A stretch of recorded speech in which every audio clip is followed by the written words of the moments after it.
అందరికీ నమస్తే అండి. వాలంటీర్లు ఉంటారా ఊడతారా అదే ఇక్కడ పెద్ద ప్రశ్న.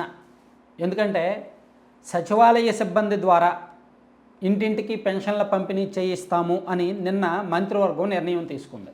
అంటే ఈ 1వ తేదీన జూలై 1-2 తేదీల్లో రాష్ట్ర వ్యాప్తంగా 65,35,000 మంది, సుమారుగా 65,30,000 మంది పెన్షన్ లబ్ధిదారులకు రాష్ట్ర వ్యాప్తంగా ఉన్న 1,34,000 మంది సచివాలయ సిబ్బంది ద్వారా ఇంటింటికి వెళ్ళి పెన్షన్ల పంపిణీ చేయబోతున్నారు.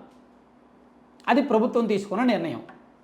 సో వాలంటీర్లు సాధారణంగా గతంలో వైసీపీ ప్రభుత్వం ఏం చేసిందంటే వాలంటీర్ల ద్వారా ఇంటింటికి పెన్షన్ల పంపిణీ చేయించింది. కానీ ఇప్పుడు వాలంటీర్లను ఈ ప్రభుత్వం వాడుకోవట్లా. అంటే ఏంటి అర్థం? వాలంటీర్లను తీసేస్తారా? వాలంటీర్లను తీసేస్తారు కాబట్టే వాళ్ళ సేవలు వాడుకోవట్లేదా? అందుకే సచివాలయ సిబ్బందిని వాడుతున్నారా? అసలు ఏం జరుగుతోంది? వాలంటీర్లను ఉంచుతారా ఊడతారా? అసలు ప్రభుత్వ ఆలోచన ఎలా ఉంది అనేది మనం ఒకసారి ఆలోచిస్తే, వాలంటీర్ల విషయంలో ఈ రాష్ట్ర ప్రభుత్వం ప్రస్తుతానికి ఎటువంటి నిర్ణయం తీసుకోలేదు. అయితే ఒక 3 ఆప్షన్స్ అయితే ఉన్నాయి. ప్రభుత్వం దృష్టిలో ప్రస్తుతానికి 3 రకాల ప్రతిపాదనలు ఉన్నాయి.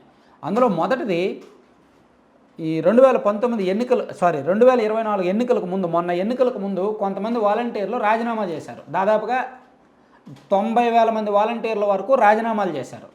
మొత్తం 2,64,000 మంది వాలంటీర్లో దాదాపుగా 90,000కు పైగా రాజీనామాలు చేశారు. రాజీనామాలు చేశారు అంటే వాళ్ళు అయితే వైసీపీ భక్తులై ఉండాలి, లేదా వైసీపీ కార్యకర్తలై ఉండాలి, లేదా వైసీపీ ప్రలోభాలకో బెదిరింపులకో తలగ్గి ఉండాలి. అంటే వైసీపీతో ఇంటర్నల్గానో ఎక్స్టర్నల్గానో పరోక్షంగానో ప్రత్యక్షంగానో కొన్ని కనెక్షన్స్ ఉండాలి కాక. కాబట్టి వాళ్ళు అవసరం లేదు, వాళ్ళు మనకు మళ్ళీ అవసరం లేదు అనే లెక్కల్లో తెలుగుదేశం పార్టీ ప్రభుత్వం ఉంది. అంటే రిజైన్ చేసిన వాలంటీర్లను వెనక్కి తీసుకోరు. సో వాళ్ళు రిజైన్ చేయగా మిగిలిన వాలంటీర్లు ఉన్నారు, 1,70,000 మంది వరకు సుమారుగా ఉన్నారు. వాళ్ళు ప్రస్తుతానికి ఎటు కాకుండా ఉన్నారు. వాళ్ళ ఉద్యోగాలు ఉంటాయో ఊడతాయో కూడా తెలియని పరిస్థితిలో ఉన్నారు. సో వాళ్ళలో తెలుగుదేశం పార్టీ స్థానిక కార్యకర్తల ద్వారా ఒక చిన్నపాటి ఇంటర్నల్ నిఘా ఉంది ప్రస్తుతానికి. సో ఉన్న వాలంటీర్లలో ఎవరెవరు మనకు అనుకూలంగా చేశారు, ఎవరెవరు మనకు వ్యతిరేకంగా చేశారు. గత 5 ఏళ్ల వైసీపీ పరిపాలనలో వాలంటీర్లు ఎవరైనా బాగా ఎక్కువ తక్కువ చేసిన వాళ్ళు ఉన్నారా? టీడీపీకి బద్ధ వ్యతిరేకంగా పనిచేసిన వాళ్ళు ఉన్నారా? అటువంటి వాళ్ళని పక్కన పెట్టి, అంటే ప్రస్తుతానికి ఉన్న మిగిలిన వాలంటీర్లను జల్లెడ పడుతున్నారనమాట. సింపుల్గా చెప్పుకోవాలంటే జల్లెడ పడుతున్నారు. అలా జల్లెడ పట్టి ఒక 20,000 మందినో 30,000 మందినో తొలగించేస్తారు. ఎవరైతే వైసీపీకి అనుకూలంగా పనిచేశారో గతంలో వైసీపీ అధికారంలో ఉన్నప్పుడు అటువంటి వాళ్ళని తొలగించేసి, సో ఓవరాల్గా ఒక అరౌండ్ 1,50,000 మంది వాలంటీర్లను మిగులుస్తారు. మొత్తం మీద 1,50,000 మంది అయితే ఉంటారు. ఈ 1,50,000 మందితో కంటిన్యూ చేస్తారు.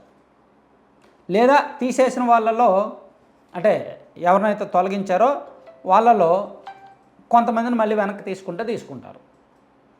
సో ఓవరాల్గా రాష్ట్ర ప్రభుత్వ ఆలోచన ఏంటంటే వాలంటీర్ల వ్యవస్థ కొనసాగించాలి, కానీ తక్కువ బడ్జెట్లో వెళ్ళాలి. గత ప్రభుత్వం ఏమో 50 ఇళ్లకు ఒక వాలంటీర్లను పెట్టారు, ప్రతి 50 ఇంటికి ఒక వాలంటీర్లను పెట్టారు. అలా 2,60,000 మంది వరకు అయ్యారు. సో ఈ ప్రభుత్వం 100 ఇళ్లకు ఒక వాలంటీర్లను పెట్టే ఆలోచనలో ఉన్నారు. సో ఎందుకంటే వాళ్ళు 5,000 ఇస్తే వీళ్ళు 10,000 ఇస్తున్నారు. వాలంటీర్లకు ఏం కావాలి? అవసరమైతే మేము ఎక్స్ట్రా పని చేస్తాం, కానీ మాకు 10,000 జీతం పెంచాలి అనేది వాలంటీర్ల వాదన. మేము ఎక్స్ట్రా పని చేస్తాం, మేము ఆల్రెడీ ఎక్కువే పని చేస్తున్నాం, అంతకు మించిన వర్క్ ఏమీ ఉండదు. 50 ఇళ్ళు అయినా అదే పని, 100 ఇళ్ళు అయినా అదే పని, 150 ఇళ్ళు అయినా అదే పని. సో మా పని మేము చేసుకోగలం, మాకు మాత్రం వేతనం ఎక్కువ కావాలి, పనికి తగ్గ వేతనం కావాలి అనేది వాలంటీర్లు చెప్తున్నారు. కాబట్టి వాళ్ళు ఇంటింటికి తిరగాల్సిన అవసరం డైలీ ఉండదు. నెల మొత్తం మీద 1-2 సార్లు మాత్రమే ఇంటింటికి తిరగాలి. కాబట్టి 50 ఇళ్లను 100 ఇళ్లకు పెంచడం వలన వాలంటీర్లకు పని భారం పెద్దగా పెరగదు, కానీ శాలరీ రెట్టింపు అవుద్ది. ప్రభుత్వం అది ఆలోచించి శాలరీ పెంచుతారు. 5,000 ఉన్న శాలరీని 10,000 చేస్తారు. మేబీ అక్టోబర్ నుంచి కానీ సెప్టెంబర్ నుంచి కానీ ఈ నిర్ణయం ఉండొచ్చు.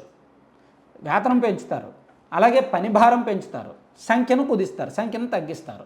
ఆ తగ్గించిన సంఖ్య 1,50,000 మంది ఉంటారా, 1,30,000 మంది ఉంటారా, లేదా 1,75,000 మంది ఉంటారా అనేది ప్రభుత్వం ఇంకా నిర్ణయం తీసుకోలేదు. సో క్లారిటీ వచ్చింది కదా.